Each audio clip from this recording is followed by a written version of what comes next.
Hello students. आज मैं class 8th का टॉपिक रेशनल नंबर स्टार्ट करने जा रहा हूँ। वैसे नंबर सिस्टम में ये चैप्टर आता है। नंबर सिस्टम में हमारी काफ़ी नंबर होती है, जैसे रियल नंबर होती है, रेशनल नंबर होती है, नेचुरल नंबर, होल नंबर्स, सभी इंटीजर्स। तो ये सब नंबर्स की कैटेगरी में आते हैं। बट हम जो टॉपिक स्टार्ट करने जा रहे हैं वो है हमारा रेशनल नंबर्स। ठीक है, तो पहले रेशनल नंबर की डेफिनेशन के बारे में बात कर लेते हैं। क्या है डेफिनेशन? देखिए,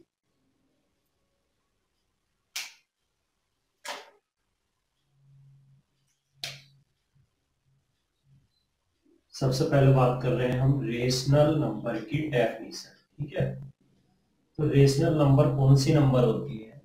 देखिए, ऐसी नंबर जो भी p अपॉन क्यू की फॉर्म में एक्सप्रेस की जा सकती है तो क्या बोलते हैं? Rational number. ठीक है, तो numbers of the form p upon Q, देखेंगे यहाँ पे नंबर्स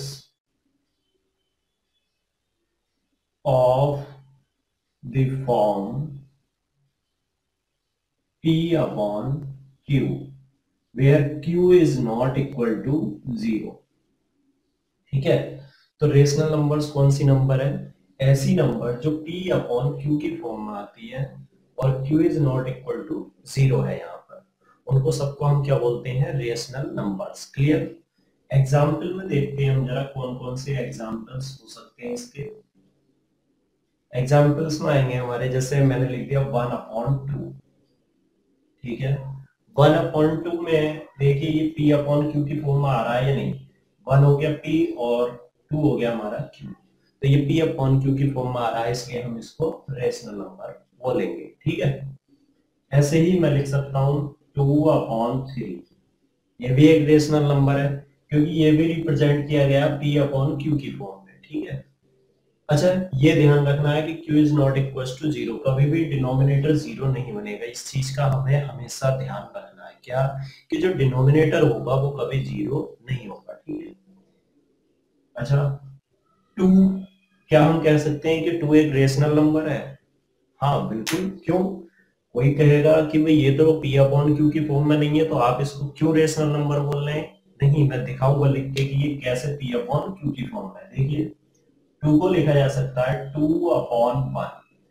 ठीक है, किसी भी नंबर को 1 से डिवाइड करते हैं वही आंसर आता है। तो 2 को मैंने लिखा 2/1, तो इसका मतलब ये भी p अपॉन क्यू की फॉर्म में है। तो जब ये p अपॉन क्यू की फॉर्म में है तो 2 क्या है? हमारा रेशनल नंबर। ठीक है, ऐसी -5 लिख दिया आप, तो -5 भी एक रेशनल नंबर है। क्यों? क्योंकि मैं -5 को लिख सकता हूँ -5/1, तो ये भी p अपॉन क्यू की फॉर्म में है, इसलिए ये भी रेशनल नंबर है। ठीक है, तो मैंने माइनस लिख के क्या बताया कि रेशनल नंबर पॉजिटिव भी होती है और निगेटिव भी। ये आपकी पॉजिटिव रेशनल नंबर है और ये आपकी निगेटिव रेशनल नंबर है। एक बार दोबारा सुन लीजिए, ये पॉजिटिव रेशनल नंबर है तीनों और ये निगेटिव।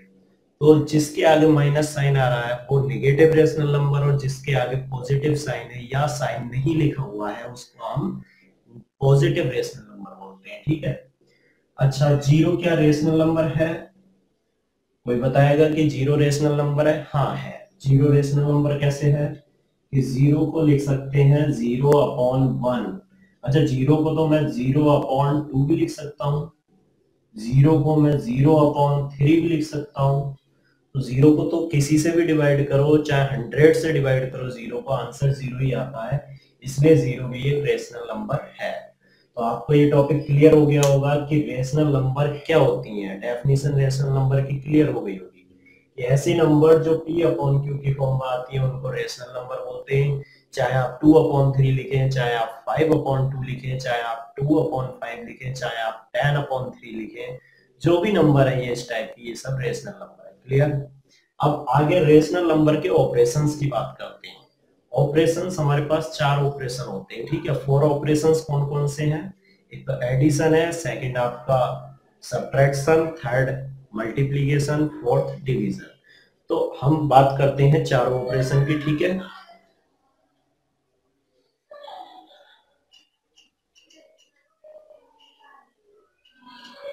तो पहला ऑपरेशंस है operations on rational numbers, operations on rational numbers. ठीक है, इसमें सबसे पहला ऑपरेशन है आपका, फर्स्ट ऑपरेशन क्या है? फर्स्ट ऑपरेशन है एडिशन। पहला ऑपरेशन कौन सा है? एडिशन। ठीक है, तो एडिशन ऑफ रेशनल नंबर मतलब रेशनल नंबर को ऐड करना। तो रेशनल नंबर को ऐड कैसे करते हैं? देखिए, एक रेशनल नंबर ले ली, सपोज करो एग्जांपल से देखता हूं मैं, एक रेशनल नंबर ले रहा हूं मैं 1/2। ठीक है, दूसरी रेशनल नंबर ले लेता हूं मैं 2/3। ठीक है, इन दोनों रेशनल नंबर को ऐड करना है, कोई प्रॉब्लम नहीं है। जैसे आप फ्रैक्शन को ऐड करते हैं वैसे ही बिल्कुल सेम रेशनल नंबर को भी ऐड करते हैं। क्या करते हैं आप? ये जो दोनों डिनोमिनेटर लिखे हुए हैं, इन दोनों डिनोमिनेटर का क्या निकालते हैं? एलसीएम। दोनों डिनोमिनेटर का पहले आप एलसीएम निकालोगे, तो यहाँ पर 2 और 3 का मैं पहले एलसीएम निकालूंगा। क्या? एलसीएम किसका? 2 एंड 3 का। एलसीएम निकालने के लिए हम प्राइम फैक्टराइजेशन मेथड यूज करते हैं। ठीक है, तो 2 एंड 3 का एलसीएम आएगा मेरा 6। ठीक है, वो मैं एलसीएम निकालूंगा, 6 आ जाएगा। इसे कैसे करेंगे? हम पहले एलसीएम लिखते हैं, एलसीएम क्या आया था? 6। फिर जिस नंबर का एलसीएम निकाला था उन दोनों नंबर से डिवाइड करना है। कैसे? 2 से डिवाइड करेंगे 6 को, 3 टाइम्स कटेगा हमारा, 3 की मल्टीप्लाई करेंगे 1 से। तो क्या करा मैंने? 3 की मल्टीप्लाई 1 से, बीच में जो साइन प्लस का वो आएगा। 3 से डिवाइड करेंगे 6 को, 2 टाइम्स कटेगा, 2 की मल्टीप्लाई 2 से ऊपर होगी, तो 2 into 2। ये कितना आ जाएगा? 1 3 जा 3 प्लस 4/6 कितना आ गया? ये हमारा 7/6। ठीक है, ये आपका आंसर आ गया। क्लियर है? अब ऐसे ही सब्ट्रैक्शन की बात करते हैं, सब्ट्रैक्शन कैसे करते हैं। सेकंड ऑपरेशन है मेरा सब्ट्रैक्शन। सेकंड है सब्ट्रैक्शन। तो सब्ट्रैक्शन में कुछ नहीं करना, बस साइन चेंज हो गया, प्लस की जगह माइनस हो गया, बाकी एलसीएम वगैरह वैसे लेना। तो नंबर ले लेता हूं 1/2 में से माइनस करना है 2/3। फिर से दोनों का एलसीएम निकालूंगा, दोनों का एलसीएम कितना आएगा भाई? ऊपर निकाला हुआ है मैंने 6, 2 से डिवाइड करूंगा 6 को, 3 टाइम्स कटेगा, 3 की 1 से मल्टीप्लाई, बीच में माइनस साइन है, माइनस आएगा। 3 से 6 को डिवाइड करेंगे 2 टाइम्स, 2 के ऊपर मल्टीप्लाई, कितना आ गया ये? 3 माइनस 2 2 जा 4/6। 3 में से 4 को माइनस करेंगे तो -1 बचेगा। बड़ी नंबर 4 है, इसलिए साइन जिसका आता है वो बड़ी नंबर का आता है। ठीक है, तो 4 का साइन आएगा मतलब माइनस, और जब अपोजिट साइन होते हैं तो सब्ट्रैक्ट होता है, और सेम साइन होते हैं तो ऐड होता है। तो 3 में से 4 माइनस होगा तो -1/6। ये आपका आंसर आ गया। ठीक है, तो एडिशन और सब्ट्रैक्शन हमने समझ लिया। अब इसके बाद जो समझेंगे, इसके बाद क्या समझेंगे हम? Multiplication and division.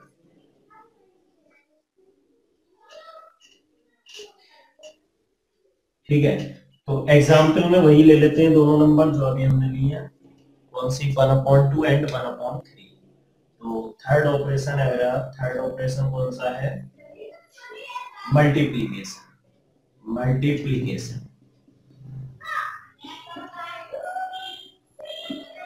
फिर से वही दोनों नंबर ले लेते हैं, 1/2 एंड 2/3, दोनों की मल्टीप्लाई करनी है। देखो, इसको दो तरीके से बताता हूँ। पहला तरीका तो यह है कि करस्पॉन्डिंग मल्टीप्लाई कर लीजिए। करस्पॉन्डिंग मल्टीप्लाई मतलब जो जिस जगह उसी जगह मल्टीप्लाई कर, तो 1 की 2 से मल्टीप्लाई हो जाएगी 2 आ जाएगा, 2 की 3 से मल्टीप्लाई हो जाएगी 6 आ जाएगा। अब इसको स्टैंडर्ड फॉर्म में सॉल्व करना है। स्टैंडर्ड फॉर्म मतलब कि अगर दोनों में कुछ भी कॉमन आ रहा है तो उससे डिवाइड कर दीजिए। तो इसमें कॉमन आ रहा है 2, यहाँ पे 2 है, यहाँ पे 6 है, तो 2 से डिवाइड हो रहे हैं दोनों, तो 2 से 1 टाइम्स, 2 से 3 टाइम्स, तो आंसर आ गया मेरा 1/3। या इसको कैसे और सॉल्व कर सकते हैं? दूसरा तरीका देखिए, 1/2 मल्टीप्लाई 2/3 था। तो याद रखें कि जो अपोजिट डायरेक्शन में नंबर लिखी हुई है, अपोजिट डायरेक्शन का मतलब है कि एक न्यूमरेटर में लिखी है, एक डिनोमिनेटर में। ठीक है, तो वो आपस में डिवाइड हो जाती है। तो यहाँ पे डिनोमिनेटर में 2 है और न्यूमिनेटर में भी 2 है, तो 1 टाइम्स कट जाएगा 2 से 2। ये ध्यान रखना कि सेम डायरेक्शन में कभी कैंसिल नहीं करेंगे, हमेशा कहां पे कैंसिल करेंगे, अपोजिट डायरेक्शन। अपोजिट डायरेक्शन मतलब न्यूमिनेटर से डिनोमिनेटर कैंसिल हो सकता है या डिनोमिनेटर से न्यूमिनेटर। न्यूमिनेटर से न्यूमिनेटर कभी कैंसिल नहीं होगा और डिनोमिनेटर से डिनोमिनेटर भी कभी कैंसिल नहीं होगा, ठीक है। तो यहाँ पे ये 2 से 2 कट गया, आंसर कितना आया 1/3। तो दोनों आंसर सेम है, इसका मतलब किसी भी तरीके से आप सॉल्व कर सकते हो, ठीक है। इसके बाद आता है फोर्थ ऑपरेशन। फोर्थ ऑपरेशन है हमारा डिवीजन। फोर्थ ऑपरेशन क्या है, डिवीजन, ठीक है। डिवीजन में क्या करते हैं, देखो दो नंबर ले लिए हमने 1/2 और डिवाइड कर रहे हैं हम 2/3 से। तो करना क्या है, इसमें थोड़ा सा चेंज है। चेंज क्या है वो आप समझ लेंगे तो सभी क्वेश्चन में सेम अप्लाई होगा। क्या चेंज करना है आपको, पहली नंबर को एज इट इज यहाँ पे कॉपी करना है, तो 1/2 first number copied as it is and the second number copied by taking reciprocal, ठीक है। कैसे, देखो यहाँ पे जो डिवाइड का साइन है, this divide change into multiply. हमेशा साइन जो डिवाइड का होगा वो मल्टीप्लाई में चेंज हो जाएगा। डिवाइड करने में, डिवाइड करने के लिए क्या करना पड़ता है, मल्टीप्लाई। तो डिवाइड को मल्टीप्लाई में चेंज कर देंगे। जब साइन का कन्वर्स किया है तो नंबर का भी रेसिप्रोकल करना पड़ेगा। तो नंबर का रेसिप्रोकल मतलब जैसे 2/3 है, इसका रेसिप्रोकल का मतलब है कि 3/2। 2/3 को 3/2 लिख दो।